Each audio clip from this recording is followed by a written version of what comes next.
Thank you very much, Tabitha, for that insightful coverage. I'm very pleased with the aspects of the report that you brought to our attention this evening. Barrister Fru, Barrister Mbeseha, as soldiers in the media, we're back again. This is what is happening. Look at the roads in Bamenda. Look at the life of the people. Look at the insecurity, the everyday kidnappings, the killing of civilian population, the maneuvers, the manipulation by the colonial army to kill civilians, pretexting it for being the Amazonian fighter. All of these back and forth. There is an active war. The electoral body, elecam, nobody is talking about it. It is clear that they already have a president. We saw the other day in Boya some youths donating money for Biya's campaign, and now a failed mayor in Bamenda, an enabler, is endorsing Biya. There's so much I'm going to ask you, but I just want you both to express yourself before I come to that point. Please, Barrister Mbeseha, let me start with you. Well, uh, I don't know what you want me to say, but I think Bamenda, as shown in the picture, is just a symbolic representation. Are you getting me? Are you getting me? No sound. Very loud and clear, I can Yeah, hear you. I can hear you. I was saying that Bamenda, which you showed there, is just a symbolic representation of what is found throughout Amazonia. And so you ask yourself, this endorsement, does it have anything to do with us? Certainly not. Those bad streets, the mud you find there, the dirty city, be it in Bamenda Boy or anywhere else, has that thing got anything to do with this man standing there calling himself mayor? No. Is that guy standing there part of the community where he lives in Bamenda or in Boya? No. Why? Look at the guy. See the way he's dressed in immaculate white from toe to head. Does that represent someone who passes through that mouth? Not so. Not the least. He represents a foreigner, a foreign conception implanted in people there. You talked about youth donating money. Do youth donate any money? Again, no. What is happening is stolen money from the treasury being recycled through the young people and calling it donations. And so this people are out of reality. Check through all the mayors, not just the one in Bamanda. All of them are driving four-wheel drive vehicles, powerful vehicles that you cannot imagine. They can pass through those potholes. Are those vehicles bought by them? No. Are they even bought by their councils? No. They are sent to them from the paymaster general. And again, recycle each of them. You'll find that behind each of those mayors, including the one of Bamenda, is a presidential decree. A presidential decree, directly or indirectly, that has empowered everybody to become a thief in his or her own corner. And so those people don't represent anything. They represent the oppression. They represent those who are the oppressors. They represent nothing but Biya. They represent nothing but the CPDM, which CPDM or Biya has no account to render for 50 years, 43 years of presidency. The rest of his life as an active participant in the administration, that has failed. That has failed. We just transitioned from burying our own vice president. And we say we are gone never to return. But as we leave, we wish to tell like people to Cameroon, at least if they still have some sense in their head to emulate, let them emulate Amazonia. At least in one thing, honor their own heroes. Let them show us where they buried their first president. Let them show us they buried Yom Omyobe and other ones they pretend to honor as their own heroes. They don't bury their heroes. They are dumped. They are dumped somewhere and forgotten about. Those who try to mourn even for those guys are punished. And so, can they take the cue from us and suggest the truth? Do those mayors, back to the story, have any meaning to us? Absolutely nothing. The only thing they represent us to us is oppression, is theft, is perpetual lying. And so, whether they are campaigning or not, Paul Biya or his ghost or anybody appointed by him will be the next president. And of course, those privileged that the mayor will continue to enjoy their privileges. The suffering masses of Bamenda town, which have just shown, of Boya, of Nkambe, of Bansa, of Mamfe, of anywhere else in Ambazonia will continue to bear the brunt, will continue to be bearing the brunt of the theft, of the graft, because the money they steal is not their money. This Ambazonian money, stolen from them, carted away in buses to Switzerland, used in buying jet planes for their daughters and sons. The mayor, you are not an Ambazonian. You are not part of the suffering masses. Otherwise, you will not be standing there in sparkling white from your shoe to your headgear. You have not tasted mud anywhere. Because if your car drives through that place, your car is sitting in a well protected car, not just from the mud, but protected by armored cars. And so it's unfortunate that we find ourselves doing this way, but again, we are gone. And we say goodbye to them and urge them to emulate Ambazonia in their own country when the time comes. We honor our own heroes, even those who fight for us. They should honor theirs, who even fought in the Marquesas days to save them. Then give us the proper burial. That might add some energy to their youths who are still growing up. And so, don't be disturbed. All that is all stage. If we were not stage, Mr. Mayor, then Bamenda would never be standing out in black, in pure white. Now in Bamenda, you and me see. The streets we see in the video are not manufactured. They are real. Over to you. Actually, it takes only a psychiatric patient to even endorse. Let's say in a regular system, it would take a person that's suffering, that's supposed to be in a psychiatric hospital to endorse Biya for president. Barrister Fru, please talk to us. Yes, Paddy.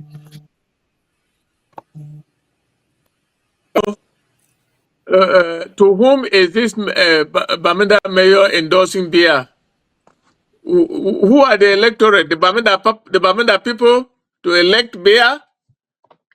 I see Bamenda has become a city where everybody comes to destroy and leaves nothing behind. That man you call the mayor of Bamenda is not even from Bamenda. He's a Meta man from Momo. And I don't know, because Biya could not find any real traitor in Bamenda, so he went and took a Momo man to come and be the mayor of Bamenda. And he's now endorsing him for president. Endorsing him for who to vote? The Bamenda people? I laugh at that. Look at the cities of Bamenda. Look at the way the people live. People are assassinated every day in Bamenda. There's extrajudicial killing every day in Bamenda. Bamenda has become a place where the Biya regime comes to slaughter. They don't care. They don't care about Bamenda. They want to take what they can take out of Bamenda. Nothing to leave nothing back in Bamenda. Bamenda is now their farm. Bamenda is the farm for the military. They are Tanganji boys. The bandits that are running around, let loose by Ayabacho.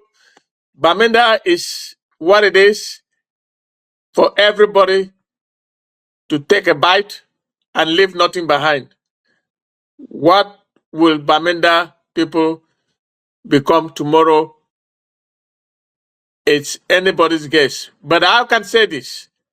All these people who are coming to Bamenda and endorsing Biya and claiming whatever they are claiming, when Ambazonia will be free, where will they be? Where will they go? They will stay in Bamenda? Bamenda will survive. And the people who are doing this to Bamenda, God help them. I don't have much to say, but to say it's a wasted effort by this Meta man standing in Bamenda and wearing the Cameroon flag. Is he a madman? In Bamenda, nobody wears a Cameroon flag and stands inside Bamenda town, and he has done it. God help him. We know who our enemies are. We are coming after them. Bamenda will stand and they will fly, they will run away. Thank you very much, Paddy.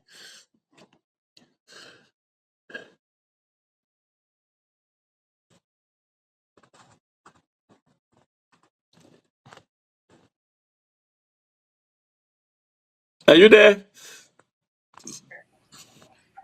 Yeah, Barrister Fro, that was interesting. The Meta man, like you say, that's a lost country Momo man, you know.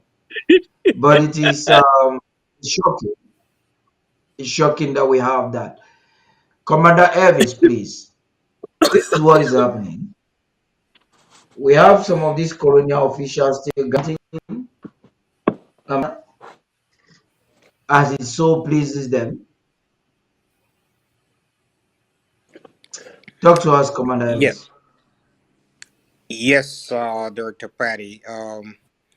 It really is something that bothers every bona fide Amazonian. Um, why, some areas still have these hoodlums being able to manipulate and control even some areas. Um, we all know that those are, you know, the people that enable La Republic and her malicious activities in our territory. Our policy, we know, has a transition. And Amazonia now has a unique opportunity, which is what we at Defense are kind of strategizing to gather that momentum.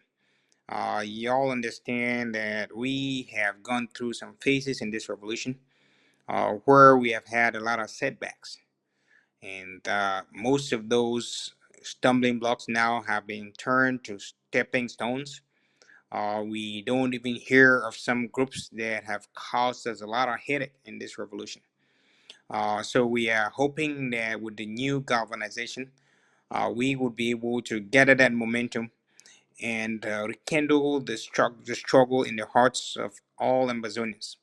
So the momentum can again come to our sides. We've lost a lot of forces in some of those areas due to the fact that some of these politicians have sold them that work with their some community personnel to sell out their identities and have them killed one way or the other. Right, on a daily basis, when you wake up, you would hear that La Republique's soldiers passed somewhere at night, maybe in Gokutunja, and they killed a bunch of people and threw them there. People that maybe are from Santa or some other area, Momo, some other area from Bazonia, where they would never be accounted for by their families or their loved ones. These are very tragic stories that speak to the reality of the kind of struggle that our people back there are facing. I know they're counting on the Amazonian State Army to be able to change that trajectory. When people that you mentioned walk around, it is not something that we see pleasant.